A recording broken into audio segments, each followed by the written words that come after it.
un petit podcast, j'allais dire bien au chaud dans mon lit, mais en fait, on est le 12 juin, donc clairement, il fait pas froid dehors. Mais je suis peinard, pépère dans mon lit, allongée, et je me suis dit, mais purée, je ne l'aurais pas fait de podcast After US, alors que vous m'avez envoyé plein de messages, plein de commentaires sur les réseaux pour me demander comment se passait mon after trip USA, mon retour en France. Est-ce que j'ai le seum? Est-ce que j'ai pas trop le seum? Est-ce que je suis en burn-out, en dépression? Et c'est vrai que depuis que je suis rentrée, je suis ma sœur équin, pour ceux qui le savent. Donc, quand j'ai vu mes clients, mais même mes potes, tout ça, tout le monde m'a dit, alors, ça va? Pas trop dur d'être rentrée? Pas trop le seum? Tout le monde me posait cette question, mais même sur les réseaux, c'était intéressant, je dirais, parce que tout le monde me pose cette question.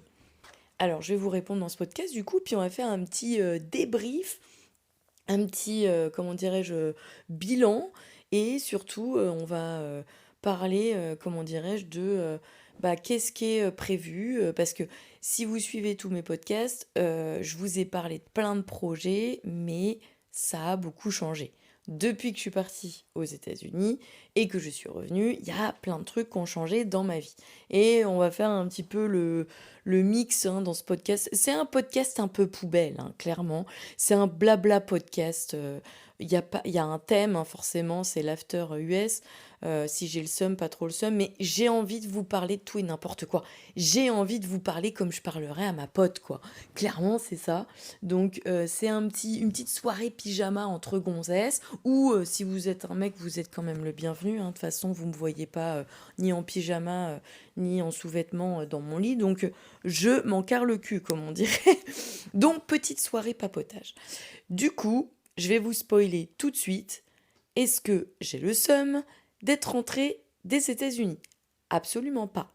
Alors, ça va étonner probablement quelques-uns d'entre vous, parce que ça a étonné beaucoup de gens qui m'ont posé la question, justement, depuis que je suis rentrée. Parce qu'à chaque fois que je dis ça, ils me disent, ah bon? T'es pas trop dans le mal? Mais non, absolument pas. Alors, on m'avait même prévenu, j'avais eu une amie à moi qui m'avait dit, tu verras, parce qu'elle, elle avait fait un trip d'1 an aux États-Unis, et elle m'avait dit, tu verras, quand tu vas rentrer, on en reparlera, mais tu vas faire une mini dépression. Mon chéri Flo, quand il était plus jeune, est parti 1 an et demi en Australie. Il a fait une dépression quand il est revenu. Et il avait peur aussi, il m'avait dit, on verra, mais ça se peut que probablement quand tu vas rentrer, tu seras pas bien. Tout le monde me disait ça. Avant que je parte, pendant que j'étais en voyage, juste avant de rentrer, tout le monde m'avait conditionné à ce que je fasse une dépression quand je rentre. Clairement, absolument pas. Alors, bien sûr, je suis restée entre guillemets que 3 mois aux États-Unis. Pour ceux qui n'ont pas suivi, je suis partie 3 mois tout seul aux États-Unis. J'ai fait tout l'Ouest américain, plus Hawaï. J'ai fait un trip de rêve où j'étais alone, mais totalement seule. Et j'ai vécu ma best life, hein, clairement. C'était vraiment un voyage incroyable. Je vous invite à écouter les podcasts qui sont liés à ce voyage parce que si ça vous intéresse, en plus d'avoir des tips, si vous voyagez seule en tant que femme, eh bien ça vous aidera. Si vous voyagez pas seul non plus, mais clairement c'est le voyage de ma vie. C'était la meilleure expérience de voyage que j'ai jamais vécue ever. Donc je l'ai pas mal publié sur les réseaux et j'avais énormément de gens qui ont suivi l'aventure et qui me disaient ça. Qui me disaient, mais tu vas voir, quand tu vas rentrer, tu vis une vie tellement de dingue. Alors, et c'est clair, hein, j'ai vécu une vie de fou. Je changeais d'endroit tous les 15 jours. J'étais dans les endroits les plus dingos des États-Unis. J'ai fait les canyons, j'ai fait San Francisco et la Californie du Nord avec les séquoias. J'ai fait le Texas, j'ai fait la Louisiane, j'ai fait le Montana, j'ai fait Hawaï. Bref, j'ai vadrouillé, j'ai fait Las Vegas. Enfin, j'ai vécu des trucs de dingue, clairement. Vraiment, si c'était à refaire, je le referais 1 milliard de fois. Même si il y a eu des moments pendant le voyage où j'avais le seum, parce que bah, c'est normal quand on est toute seule pendant 3 mois, loin de son chéri, de sa famille, de ses copains, c'est sûr que moi qui suis quelqu'un de très sociable et bah, je suis amoureuse de Flo, hein, de mon chéri, on habite ensemble, ça fait 1 an et demi qu'on est ensemble. c'est normal qu'il me manque. Donc j'ai eu des hauts et des bas, mais clairement beaucoup plus de hauts que de bas. Même si Flo m'a beaucoup manqué, mes animaux m'ont énormément manqué. Clairement, c'était incroyable. C'était vraiment l'expérience de ma vie. C'est passé curieusement très très vite. Enfin, ça paraissait très long sur le moment. Et en fait, c'est passé extrêmement vite. Depuis que je suis rentrée, je me dis ça. Et c'est vrai que donc tout le monde m'avait conditionné. Je suis rentrée, alors j'avoue que quand je suis rentrée, juste avant de rentrer, quand je suis partie du Montana, j'ai eu un gros, gros coup de cafard. Parce que je me suis aperçue que mon voyage était terminé. Je repartais après le Montana, c'était ma dernière destination. Après, je prenais l'avion, je partais quoi. Donc j'ai pas mal pleuré parce que c'était la fin de mon voyage et que je savais probablement que je referais jamais un truc comme ça, hein. Faut savoir que ça coûte très très cher de partir 3 mois comme ça en voyage, ça coûte un bras, hein. Donc surtout, quand on part comme ça, on travaille plus ou pas. Donc j'avais la chance quand même d'avoir 2 sponsors, mais qui ils ne m'ont pas payé, mon voyage. Ils m'ont donné, chacun une enveloppe qui m'a permis, spoiler alert, de payer uniquement mes charges en France. Donc c'est génial, mais par contre, tout mon voyage de A à Z, c'est moi qui me le suis payé et ça coûte un bras. Je vous invite à écouter le podcast, du bilan des 3 mois aux États-Unis où je vous parle de budget et tout ça et tout ça. On n'est pas là ce soir pour parler de ça, donc je vous invite à écouter les autres podcasts. Donc ça coûte cher et je me suis dit probablement je referai jamais ça quoi. Donc gros coup de seum. Et puis quand j'ai pris l'avion, je mourais d'envie de retrouver mon amoureux, quoi. C'était vraiment enfin, j'ai rêvé nos retrouvailles dans tous les sens et c'était très très drôle parce que ça s'est absolument pas passé comme je l'espérais, enfin comme je l'ai rêvé. J'ai tout imaginé. J'ai imaginé des retrouvailles dans tous les sens et en fait Flo, qui est quelqu'un qui est très en retard comme moi en général, n'était pas là quand je suis arrivée. Il était en retard. Il est arrivé 10 minutes après, hein. Mais du coup, c'est moi qui l'ai attendu sur le parking. Et j'avais imaginé qu'il serait là à l'ouverture des portes, comme dans les films, avec une petite pancarte. Enfin bref, j'avais tout... Ou des fleurs. J'avais imaginé des trucs comme ça. C'est absolument pas passé comme ça. Je me suis retrouvée toute seule. Et j'ai été jusqu'au parking. Et je l'ai vu se garer et sortir de sa voiture. Et c'est moi qui ai couru dans ses bras. Donc, rien à voir avec ce que j'avais rêvé. Donc, c'est vrai que quand je suis revenue, j'ai beaucoup changé pendant ces 3 mois. Je me suis, découverte, rencontrée quelque part et j'ai beaucoup appris sur moi. Ce qui fait que quand je suis revenue, j'avais quand même un poil changé.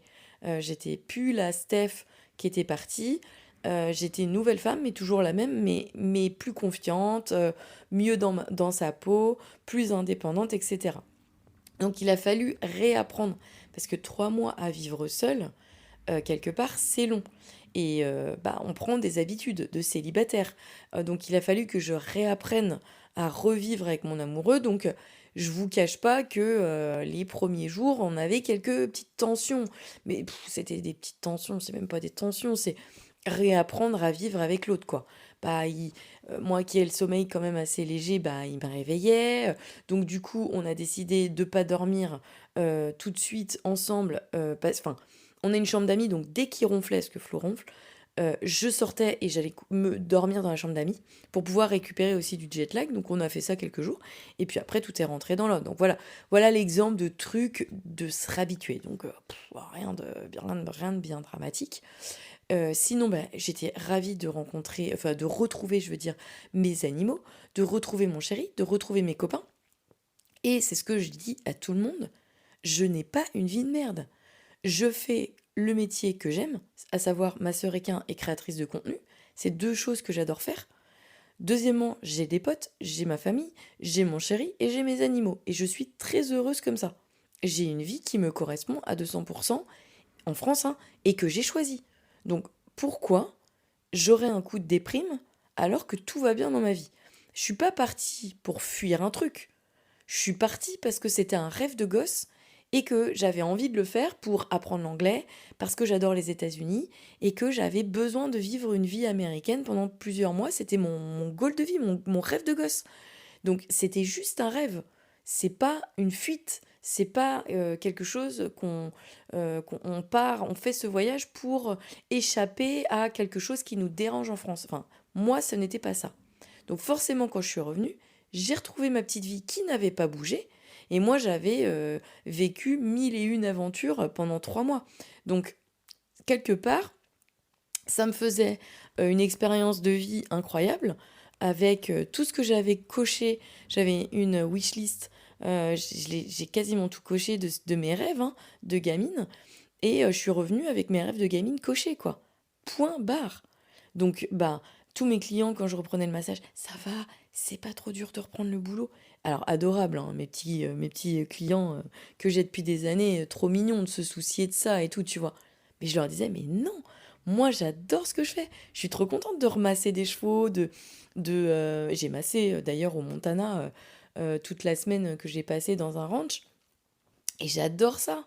En fait, j'adore mon métier. Donc ça ne me fait pas chier de retrouver mes clients, d'aller masser des chevaux, non, de recréer des vidéos, de refaire du contenu. En plus, cette pause de 3 mois, ça m'a permis de faire un espèce de remise à zéro dans ma créativité au niveau du contenu. Donc en fait, j'ai remanié un petit peu mes réseaux, c'est-à-dire que je fais un peu moins de vidéos, mais plus qualitatives, plus travaillées avec des sketchs. J'écris des scénarios, alors j'ai toujours écrit des scénarios parce que je fais des sketchs humoristiques sur le monde de l'équitation, mais j'avais un petit peu perdu, ça fait 6 ans que je fais ça hein, maintenant, j'avais un petit peu perdu de créativité, un petit peu perdu de motivation, parce que ça fait 6 ans que je fais tout le temps ça. Et du coup, bah, je m'étais un peu laissée aller. Et cette pause de 3 mois, parce que bah, j'ai pas pu tourner comme je voulais, j'ai fait quelques sketchs au début parce que j'étais avec des chevaux, mais j'ai pas pu continuer de tourner. Et j'ai fait le choix aussi de arrêter de tourner des sketchs, même quand j'étais en présence de chevaux, parce que j'étais pas là pour ça, j'étais là pour masser, pour travailler. Voilà, hein, je pouvais pas imposer à des gens, voilà, je vais faire des sketchs. Donc, je me suis adaptée. Et cette pause, en fait, elle a été hyper bénéfique, puisque ça m'a permis d'avoir vachement plus d'idées pour ma création de contenu. De faire une pause, donc bah, quand on fait une pause, forcément, la motivation revient, on est plus reposé, on a de la créativité qui revient, etc. Moi, ça m'a vraiment permis de souffler. C'était les premières vacances que je prenais depuis 6 ans de création de contenu, parce que j'ai jamais arrêté une seule fois de faire de la création de contenu, sauf pendant ces 3 mois-là. Et ça a été ma seule pause en 6 ans. Et ça a été ultra bénéfique. Donc aujourd'hui, je fais plus de vidéos longues, YouTube, des sketchs longs de 5 à 15 minutes, chose que je ne faisais absolument pas avant. Donc bref, ça m'a doublé ma créativité, on va dire. Donc ultra bénéfique. Et puis, bah, j'ai retrouvé ma vie. J'ai retrouvé ma salle de sport avec mes potes, j'ai retrouvé mes amis, j'ai retrouvé ma famille, j'ai retrouvé mes animaux, mes chevaux, enfin mon chien, mon chéri. Et étonnamment, enfin c'est pas forcément étonnant, mais ça nous a, Flo et moi, donc mon chéri et moi, énormément rapprochés ce voyage. Moi, ça m'a fait beaucoup de bien, parce que je me suis aperçue que bah, toute seule, j'étais bien. Et ça, c'est hyper important, hein, d'exister seule dans un couple. C'est très très important. Il faut avoir cette indépendance. Moi, je le suis de base, mais c'est vrai que j'ai jamais eu la chance dans mes relations passées d'avoir quelqu'un d'indépendant comme moi. Et je me suis toujours adaptée. Mon signe astro est balance, pour ceux qui sont dedans. Donc la personnalité de la balance, c'est s'adapter, éviter le conflit, etc. Donc je me suis toujours adaptée aux besoins de l'autre personne que j'avais en couple, à savoir que si la personne était très fusionnelle et avait un fort besoin affectif, eh bien bah j'étais là-dedans. Au détriment de moi-même, puisque je m'oubliais complètement et je n'avais même plus de personnalité à part la personnalité de couple. Je n'existais plus que dans un couple. Et ça, c'était dans mes relations passées. Et malheureusement, ça s'est toujours mal terminé. Je suis toujours partie de mes relations. Bon, je me suis fait larguer quelques fois aussi, hein, mais je suis toujours, c'est moi en majorité qui est partie de mes relations précédentes parce que, justement, j'ai tout fait. Et Flo, quand je l'ai rencontré, moi, ce qui m'a tout de suite plu chez lui, c'est que c'est quelqu'un d'extrêmement indépendant.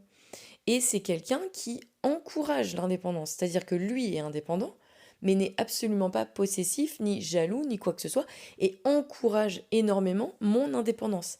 Il me suit dans tous mes projets, il m'encourage dans tous mes projets perso, hein. On a des projets en couple, et moi j'ai mes projets perso, lui il a ses projets perso. Et dans tous mes projets perso, même si ça lui fait de la peine, parce que bah, être 3 mois sans me voir loin, il l'a subi lui aussi, hein, clairement, hein. C'était pas, pour lui, c'était pas une partie de plaisir. Même si c'est quelqu'un qui aime être seul, qui est assez solitaire, ça l'a pas dérangé dans le sens où il aime sa vie tout seul, et c'est quelqu'un qui s'adapte très bien. Bah, je lui ai manqué. Et puis il a été un petit peu triste de pas me voir aussi.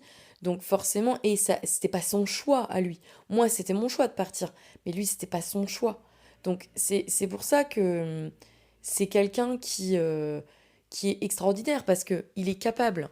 Et ça, je trouve que c'est une de ses. Enfin, il a tellement de qualités, Flo. Il a des défauts, hein, je vous rassure, il en a beaucoup des défauts.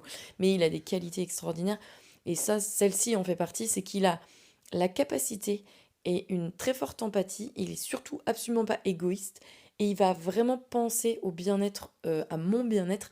Et si moi ça me rend heureuse, alors lui, il est heureux. Même si pour lui, il peut subir des choses et être un peu triste, bah, de me voir heureuse, ça va le rendre heureux. Et il m'encourage énormément dans tous mes projets. Et ça, c'est incroyable. Et moi, ça m'a permis d'avoir bah, un équilibre de ouf parce que je suis épanouie seule mais également épanouie en couple. Donc c'est ça qui est génial, c'est que j'ai des projets seuls et des projets en couple. Génial. Donc tout ça pour dire que absolument pas. Aujourd'hui, on est le 12 juin, ça va faire 1 mois et demi que je suis rentrée.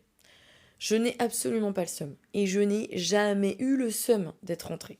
Absolument pas. Clairement, ce serait vous mentir de vous dire ouais, c'est vrai que non, pas du tout, je suis heureuse. Alors oui, clairement, quand je regarde les photos, je me dis ah ouah, trop bien quoi. Oh, j'aimerais bien retourner là-bas. Par exemple, en ce moment, j'ai repris le surf après 20 ans parce que ah, justement mon séjour à Hawaï m'a donné envie de refaire du surf. Et quand je revois les vidéos de Hawaï avec les petites vagues trop bien, je me dis waouh, j'aimerais trop être là-bas avec mon chéri, ça serait trop bien. Mais voilà, j'y retournerai avec Flo, c'est une destination que j'ai adorée, Hawaï, et j'ai très envie de la faire connaître à Flo, et plein d'autres destinations, mais on y retournera en fait. C'est pas, comment dirais-je, c'est pas une fin en soi. Moi, je suis pas quelqu'un de fataliste à vivre dans le passé en fait. Je suis pas du tout quelqu'un qui vit dans le passé. Je vis un peu trop dans le futur, ça j'avoue, et je devrais vivre plus dans le moment présent. Mais le passé, pour moi, le passé, c'est le passé, hein. J'ai fait mon voyage, bon bah terminé, j'ai des beaux souvenirs, bon bah génial. Mais je suis pas nostalgique, je suis pas quelqu'un de mélancolique ou de nostalgique. Donc c'est vrai que moi, toutes les personnes qui m'avaient dit oui, tu verras, tu vas faire une dépression ou tu seras pas bien, ça va durer un moment, il va falloir te trouver des projets. Oh, mais aucun problème. Alors non, j'ai pas eu de dépression, j'ai pas eu de down. C'est vrai que quand je suis rentrée, je me suis dit putain, faut que je trouve un autre projet parce que je suis quelqu'un comme ça, de base. Mais point. Et puis les projets sont venus tout seuls en fait. Donc moi j'ai toujours plein de projets. Enfin, c'est pas parce que je suis partie aux États-Unis pendant quelques mois et que je suis revenue qu'il faut absolument que je me trouve un projet. J'ai toujours eu des projets tout le temps, toute ma vie, en permanence. J'en ai même trop. Donc non, non, non. En fait, ça n'a rien changé pour moi. Donc si jamais vous avez envie de partir plusieurs mois quelque part dans le monde et que vous hésitez parce que vous vous dites merde, je vais avoir le seum en rentrant, bah non, allez-y. Alors, chaque personne est différente. Je pense que quelqu'un qui fuit sa vie, qui est morose, monotone ou qui est au bord du burn-out ou en pseudo-dépression, pré-dépression, bien sûr que après avoir vécu un voyage comme j'ai vécu, qui est oufissime, où tu fais des trucs, où tu es overstimulé tous les jours par des paysages de dingue, par des activités de dingue, forcément quand tu reviens au train-train quotidien, si ta vie était merdique, ah bah elle va pas changer ta vie, elle sera toujours merdique. Donc c'est pas le voyage, faut pas que ce soit quelque chose qui permette d'échapper à la réalité au quotidien. Non, faites de votre quotidien quelque chose qui vous plaît. Moi, c'est ce que j'ai fait. Alors, certains me diront, ouais, mais toi, t'as de la chance, tu fais ce que t'aimes. Mais oui, les gars, mais la chance, je l'ai provoquée en fait. Moi aussi, j'ai travaillé dans des endroits de merde. Moi aussi, j'ai galéré avec pas où j'arrivais même pas à boucler mes fins de mois. J'ai bossé comme une dératée à mi-temps au McDo, hein. Non, non, mais moi, les gars, je suis née d'une famille d'ouvriers où mon père a monté 3 boîtes parce qu'il en avait marre d'être salarié. Il a essayé 3 fois, il s'est cassé 3 fois la gueule. Interdit bancaire et compagnie, mes parents avaient même pas de quoi nous acheter à bouffer à part des pâtes. Enfin, ils s'empêchaient de bouffer de la viande pour nous la filer. Donc, non, je suis pas issue d'une famille riche. Je suis pas issue. Mes parents, clairement, ne m'ont jamais aidé financièrement. Ils l'ont fait une fois. Et tellement j'avais honte, je n'ai jamais touché à cet argent et je leur ai redonné aussitôt un mois après. Et je n'avais même pas touché un centime de cet argent. Donc clairement, on peut pas dire que je suis une nana issue de la haute ou je ne sais quoi avec une cuillère en argent dans la bouche. Pas du tout. J'ai tout construit moi-même et c'est une très grande fierté, hein. Si c'était à refaire, je referais ma vie exactement pareil. J'ai tout construit moi-même. Je suis partie de zéro, mais vraiment. Et j'ai construit ce que j'ai aujourd'hui de mes propres mains. Personne ne m'a aidé, les gars. Personne. Pas même ma famille. Je parle financièrement ou quoi que ce soit. Je suis quelqu'un qui s'est construit seul. Donc quand on me dit ouais, mais toi, t'as de la chance. Non, la chance, les gars, ça n'existe pas. La chance, ça se provoque, ça se construit. Donc moi, je l'ai construit, ma chance. Et aujourd'hui, effectivement, j'ai une vie qui me correspond à 2000%. Pourquoi? Parce que c'est moi qui l'ai construite. Donc je vous invite à faire pareil. Il n'y a pas de fatalité. Il n'y a pas de chance. La chance, on se la provoque soi-même. Et c'est un mindset, hein, c'est dans le cerveau aussi, hein. Si tu te dis que tu es un loser quand tu te lèves tous les jours, forcément tu deviendras un loser, hein. Moi, ça n'a jamais été mon mindset. Bien sûr, il y a des hauts débats. Si vous écoutez mes podcasts, vous savez que je suis passée par des burn-out, par une paralysie faciale, par de la merde, où j'ai touché le fond, même en dessous le fond, même en dessous le fond. Mais je me suis relevée à chaque fois. Et ça, c'est très important. L'échec, c'est fait pour avoir une victoire au bout d'un moment. On peut cumuler plein d'échecs, mais au bout d'un moment, statistiquement parlant, il y a toujours une victoire qui arrive. Donc, il faut être patient, faut être rigoureux, faut travailler, faut rien lâcher. Et en général, au bout d'un moment, il y a tout qui arrive comme il faut. Mais ça, c'est vraiment du mental. Et moi, le sport m'a beaucoup aidé, hein, à garder un mental très fort. L'équitation, ça apprend la patience, le mental, mais également le crossfit. Moi, le crossfit, ça m'a appris le dépassement de soi. Ça m'a appris de garder un mental fort quand ton corps ne peut plus rien faire physiquement. Et en fait, tu t'aperçois que quand physiquement tu es une loque, ben, ton mental te porte. Et ton mental te permet de continuer. Mais ça, quand tu arrives à dépasser cette souffrance physique et que c'est ton mental qui guide ton corps, franchement, dans la vie, après, peut se passer tout un tas de trucs, hein. Je pense que tu es capable de y arriver. Donc, si vous connaissez pas le CrossFit, ben, je vous invite à le découvrir. Non, non, mais tout le monde n'aime pas le CrossFit, hein. Moi, j'adore ce sport parce que c'est une communauté, parce qu'il y a des valeurs, parce qu'il y a du dépassement de soi et parce que physiquement, ça nous rend fort et ça nous permet aussi mentalement et physiquement et au niveau de la santé de vieillir en bonne santé à dose raisonnable. Si on fait que du crossfit comme un dératé et qu'on réfléchit pas, forcément, on s'abîme le corps. Mais le sport, peu importe, même si vous faites du tennis, du badminton, du football, de la natation, n'importe quoi, du surf, ce que vous voulez, du fitness, ce que vous voulez, si vous faites du sport, c'est déjà gagné. Vous allez vieillir bien. Si vous mangez bien, une alimentation saine, équilibrée, peu d'aliments transformés, vous allez vivre vieux en bonne santé. Si vous dormez bien 8 heures par jour et que vous vous hydratez bien, et ben là vous avez un combo de trucs où vous allez vivre vieux et en bonne santé. Et ça, c'est pas moi qui l'ai inventé, les gars, hein.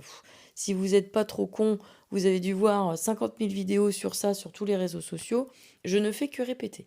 Mais bref, moi, c'est vrai que je prends beaucoup soin de mon corps et de mon mental depuis qu'il m'est arrivé des grosses couilles, hein. Alors, c'est con d'en arriver à avoir des grosses couilles et de se dire merde, il m'est arrivé des grosses merdes et du coup, je suis obligée de faire attention parce que j'ai pas envie de retrouver ça, de retomber très malade.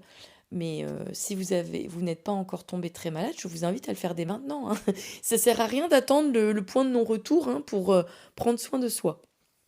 Donc bref, tout ça pour dire que effectivement, le fait de construire un quotidien qui nous va bien, bah, permet de retrouver un quotidien sereinement. Donc moi, pas de burn-out, pas de dépression, pas de tristesse. Par contre, effectivement, quand je suis rentrée, donc je vous disais que j'ai un peu changé, enfin beaucoup changé, je suis une meilleure version de moi-même, je dirais. C'est une version améliorée. Je suis toujours la même, mais en mieux. Moi, je me vois comme ça, plus indépendante, plus confiante, plus sereine. Ouais, vraiment.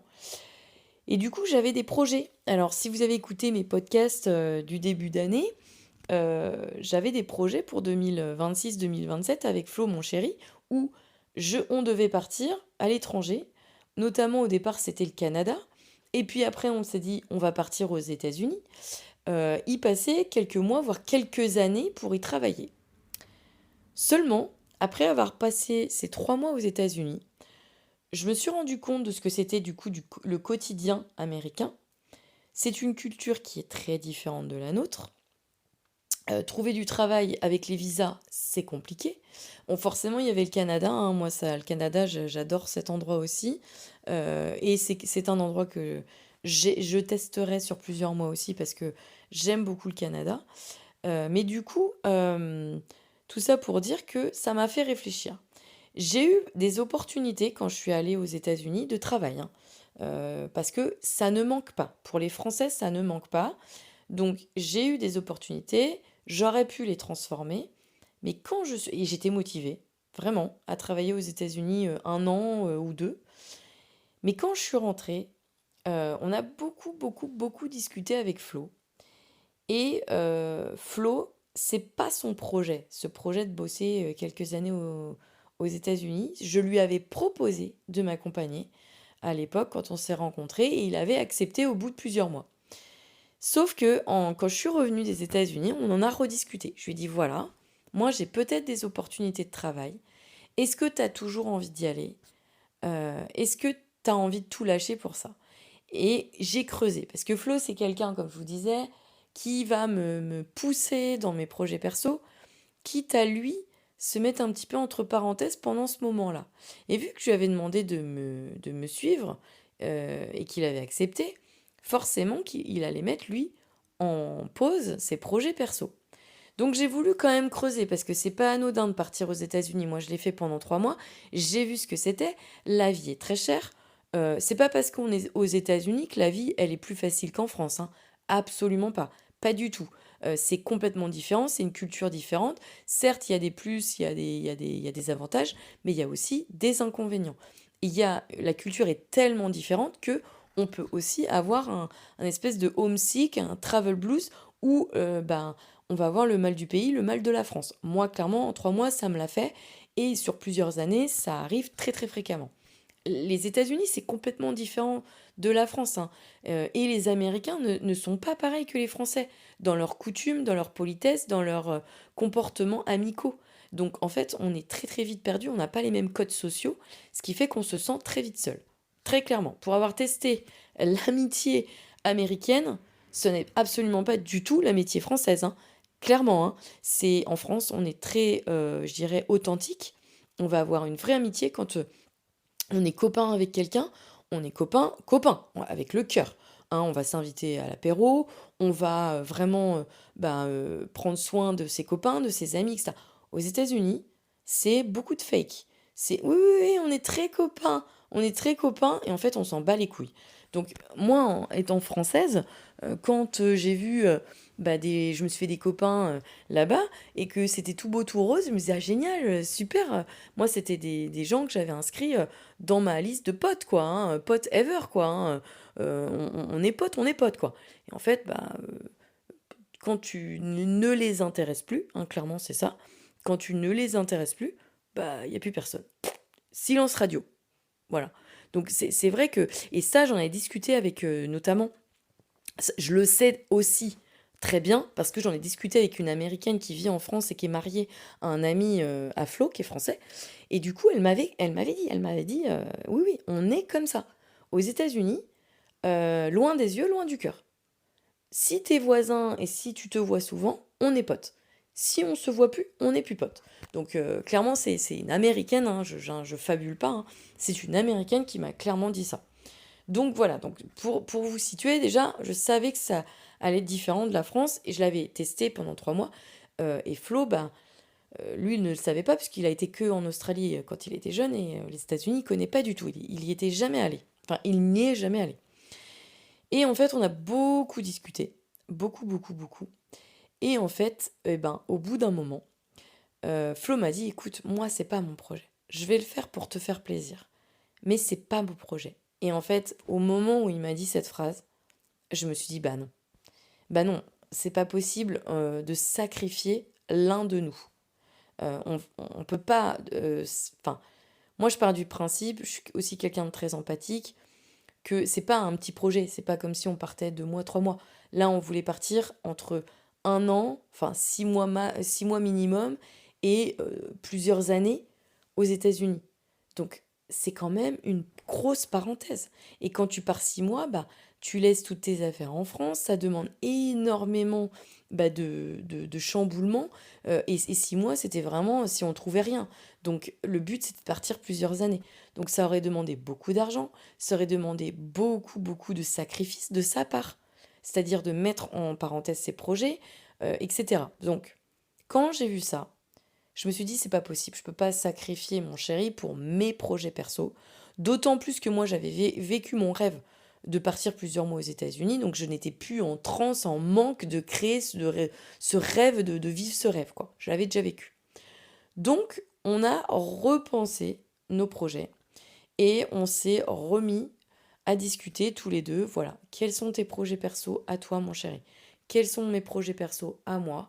Quels sont nos projets de couple? À force de discuter, on a trouvé donc un projet en commun qui était bah, bien sûr un projet que Flo m'avait dit depuis le départ, que de toute façon, lui, il souhaitait retourner en Bretagne puisqu'il est breton. Et moi, j'étais d'accord, hein. Quand on s'est rencontrés, on s'était posé les trucs. Moi, je voulais partir plusieurs mois aux États-Unis. Lui voulait retourner en Bretagne. Moi, je suis partie plusieurs mois aux États-Unis, mais seule. Et lui n'est toujours pas retourné en Bretagne. Donc, il s'est avéré que notre projet à long terme, c'est de repartir vivre en Bretagne, dans sa Bretagne natale. Donc, moi, quitter ma région de cœur, la Vendée, c'est pas sans mal, hein. C'est une décision que j'ai mis très longtemps à prendre, parce qu'il me l'a dit dès le début quand on s'est rencontrés, mais la décision finale de dire oui, je te suis, elle a été prise là, après mon retour aux États-Unis. Même si je lui ai toujours dit que je le suivrais par amour, ma décision n'était pas réellement prise. J'étais encore en pseudo-test. Vous avez entendu mon chihuahua aboyer, je ne sais pas ce qu'il a. J'étais encore en pseudo-test à me dire, est-ce que vraiment, vraiment, vraiment, vraiment, vraiment, je quitte ma région de cœur, je quitte tout, ma famille, mes potes, tout, pour partir dans une région que je ne connais pas, par amour pour mon chéri. Ça demande beaucoup de sacrifices. Et surtout, il fallait que moi j'y trouve mon compte. C'est-à-dire bah, partir en Bretagne pour son chéri, c'est bien beau, mais il faut aussi que je trouve mon compte. Donc j'ai mis beaucoup de temps à me projeter et à trouver des avantages. Donc au final, on a beaucoup discuté. On est allé plusieurs fois, bien sûr, en Bretagne, parce que toute sa famille est en Bretagne. Et pour le moment, on ne sait pas encore où est-ce qu'on va s'installer en Bretagne. Ça va dépendre de plusieurs critères. De trouver une écurie et une pension pour mes chevaux qui soit le mieux possible. De deux, ça va demander également de trouver un coin où on se sent bien. Alors, on va pas forcément habiter là où la famille de Flo habite, mais un endroit où on se sent bien tous les deux. Et ça, c'est ça aussi une des qualités extraordinaires de Flo, c'est que il m'a dit, il faut que tu trouves un coin en Bretagne, puisqu'on a décidé que c'était cette région-là qu'on allait habiter, où tu te sens bien, toi. Mais je lui dis, mais toi aussi. Il me dit, oui, mais moi, la Bretagne, ça me va. Il faut que toi, tu aies un coup de cœur, que tu te sentes bien, que tu te sentes à l'aise, qu'il y ait des bonnes énergies, que tes chevaux soient bien, que tout soit bien pour toi, pour que tu y trouves ton compte et que tu te sentes bien et que tu ne te sens pas oppressé, mal à l'aise, etc. Donc, c'est chouette d'avoir un mec comme ça. Bon, j'ai envie de vous dire, c'est un peu normal quelque part aussi, puisque moi je quitte tout pour lui, donc j'ai tout intérêt, enfin il a tout intérêt à ce que je me sente bien dans ma future destination, sinon bah, je vais retourner chez moi, hein, clairement, mais c'est trop mignon. Et on a trouvé donc une solution pour ça. On va faire plusieurs séjours en Bretagne pour savoir, et jusqu'à temps de trouver un coin qui bah, nous fait rêver. Et surtout, bah, le point le plus important pour moi, c'est de trouver une écurie qui accepte donc mes chevaux, mais également mon métier. Puisque moi, mon métier, c'est de tourner aux écuries pour ma création de contenu. Donc il va falloir trouver une pension qui soit OK avec ça. Donc, bah, et qui soit dans mes critères d'éthique, de valeur, de bien-être animal, etc. C'est pas si facile que ça à trouver. Je vous le dis. Il y a plein de gens bien en France, hein, il y en a plein dans le monde équin, mais voilà, moi j'ai des principes, hein, j'ai des formations en éthologie équine, donc je sais ce que c'est les principes fondamentaux du cheval, de son bien-être physique et mental, et je veux absolument ça soit respecté en fait. Bon, bah, c'est pas bien compliqué, hein. Faut qu'il soit au pré le plus possible, enfin le plus possible au pré, point barre, hein. Moi je veux pas que mes chevaux soient enfermés, sauf la nuit, l'hiver quand il fait très mauvais temps, point. Et de la nourriture à volonté, donc du fourrage, et puis des copains. Donc tout simplement, après, c'est pas plus compliqué que ça. Et que je puisse tourner aux écuries, qui ait une petite carrière pour que je puisse travailler ma jument de temps en temps, et des chemins de balade. Et puis bah là, moi je suis la plus heureuse du monde, hein. Je demande pas de manège, je demande pas de céleri, machin, j'en ai rien à foutre. Moi je veux juste que mes chevaux soient bien, une petite carrière, et puis des chemins de balade, et puis bah, je serai la plus heureuse du monde. Et puis surtout, bah oui, qu'on accepte que je tourne aux écuries. Parce que ça, c'est pas évident non plus de trouver quelqu'un qui accepte que l'écurie soit, entre guillemets, médiatisée. Puisque Ponycorn, aujourd'hui, c'est plus de 2,5 millions d'abonnés sur tous les réseaux confondus. Donc forcément, il y a un peu de visibilité, ça peut gêner les propriétaires d'écuries. Bon, on n'en est pas là, les gars. Comme je vous ai dit, c'est un projet à long terme. Pour le moment, on habite en Vendée, dans la maison de Flo, qui est en vente. Bah oui, il faut passer par là, il faut vendre sa maison avant de pouvoir espérer partir en Bretagne. Donc tant qu'on n'a pas vendu la maison, les projets sont pas finalisés.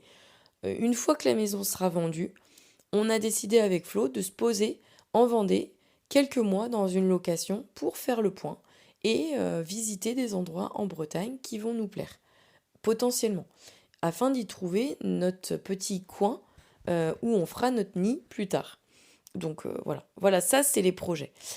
Et vous allez me dire, bah ouais, mais Steph, t'avais quand même projeté d'aller à l'étranger. Toi, ton projet perso de partir à l'étranger, tu vas faire quoi? Parce que 3 mois, c'est bien beau, mais c'est pas plusieurs années. Et là, vous avez juste, les gars, parce que effectivement, moi, je ne veux pas me sacrifier et je ne veux pas mettre en parenthèse mes projets perso. Et ça, c'était clair dans la conversation qu'on a eue à mon retour des États-Unis avec Flo, c'est que toi, tu ne te sacrifies pas pour moi, mais moi, je ne me sacrifie pas pour toi.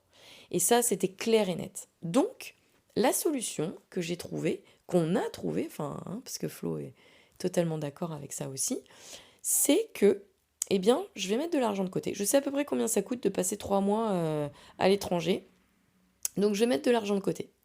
Quand j'aurai mis suffisamment d'argent de côté, je repartirai 3 mois à l'étranger et je changerai de destination à chaque fois. Donc la prochaine destination que j'aimerais découvrir, c'est l'Australie. Donc oui, vous allez me dire, ouais, mais c'est toujours anglophone. Bah oui, parce que je veux continuer d'apprendre l'anglais, les gars. Donc j'ai envie de découvrir l'Australie. Tout le monde m'envoie du rêve avec l'Australie. Flo y a été, ma belle-sœur y a été, mon petit cousin y a été. Tout le monde a été en Australie et a trouvé ça incroyable. Donc j'ai envie de tester l'Australie. Donc je vais mettre de l'argent de côté et m'offrirai dès que je le pourrai. Alors dans 2 ans, 3 ans, peut-être plus, hein, peu importe. Dès que je le pourrai, ben, je m'offrirai ces 3 mois en Australie. Vous allez me dire, mais après, tu sais ce que tu vas faire? Ben, après, j'aimerais le Canada. Après, voilà. Ou peut-être que je changerai d'avis. Mais je vais faire ça. Je vais, à chaque fois, je mettrai de l'argent de côté. Et je partirai. Seule ou accompagnée. Si Flo veut m'accompagner, bien sûr qu'il vient avec grand plaisir. Mais s'il peut pas, s'il veut pas, eh bien, je partirai seule. Je ne m'empêcherai pas de vivre mes rêves de voyage. Parce que moi, je suis quelqu'un qui adore voyager. C'est vraiment quelque chose qui m'anime et que j'en ai besoin. J'ai besoin de découvrir la culture des autres, j'ai besoin de m'enrichir avec les autres populations, les autres cultures. C'est très important pour moi, pour mon équilibre. Et surtout, ça me permet de souffler. Et je me dirais, bah, ça sera mes petites vacances perso, mes grandes vacances perso, tous les 2-3 ans. Je prends jamais de vacances parce que je suis à mon compte ou très très peu. Donc ben, tous les 3 ans, de se prendre 3 mois, bah, c'est pas déconnant, hein. C'est cumuler son mois de vacances par an. Au final, voilà. Donc voilà, c'est les projets remis à niveau que j'avais. Si vous suivez les podcasts, ben, vous devez vous dire, mais l'autre, elle change d'avis comme de chemise. Oui, tout à fait. C'est aussi un trait de personnalité des balances, hein, au passage. Mais non, non, mais moi, c'est vrai que je suis pas quelqu'un de fermé et je suis pas quelqu'un de têtu non plus, ni d'entêté. Ma mère, elle m'a élevée en me disant, il y a que les imbéciles qui changent pas d'avis. Et c'est vrai. Donc moi, ça me dérange pas de changer d'avis, de me dire, oh, ben, je me suis trompée, ou oh, ben, j'aimerais faire ça en fait. Bah voilà, la vie, elle est trop courte pour se prendre la tête, j'ai envie de le faire, bah je le fais. Bah bien sûr, là, il faut que je mette de l'argent de côté, je vais pas partir 3 mois en Australie l'année prochaine, hein, on va se calmer. Mais voilà, c'est des projets. Donc franchement, je suis désolée de vous décevoir pour les gens qui m'ont dit, non mais c'est sûr, ou dans mon dos ou en face, non mais c'est sûr, elle va trop avoir le seum en rentrant. Tu verras, il va y avoir un down après. Oh, ben non, les gars, je suis désolée, j'ai pas de down. Je vais bien, je suis en pleine forme. Je suis contente de ma vie. J'ai retrouvé mon chéri, mes animaux. Je vis ma best life aussi en France, même si c'est le quotidien. Non, voilà. Désolée de vous décevoir, les haters. Non, mais c'est vrai que à chaque fois que je le dis, les gens ils me regardent avec des yeux ronds. Ah ouais, ah ouais. Comme si en fait ils avaient envie que tu leur dises, oh, bah ouais, ça va pas. C'était tellement incroyable aux États-Unis que bah là, c'est l'horreur. Bah non, en fait, non. Moi, j'adore la France. Je trouve ça trop bien. On est trop bien lotis en France. Après, bah, ça m'empêche pas de découvrir d'autres cultures, hein, comme je disais, mais non, je suis contente d'habiter en France. J'ai pas de problème avec la France. Donc voilà, petit podcast, quand même 40 minutes pour vous raconter ça. C'était un petit podcast de papotage, hein, je vous avais prévenu, c'était du blabla, il y a un peu de tout dedans. N'hésitez pas à me faire vos petits retours de podcast comme d'habitude, parce que j'adore. Soit sur Insta, ponycant-le-blog ou ponycant-lifestyle, ou directement en commentaire en dessous de ce podcast, ça me fera très plaisir. Si vous avez envie et parce que vous l'avez aimé ce podcast, eh ben vous pouvez me mettre 5 étoiles sur Spotify, ça me fera très plaisir. Et puis sinon, on se retrouve tous les mardis et tous les vendredis à 22h. Salut!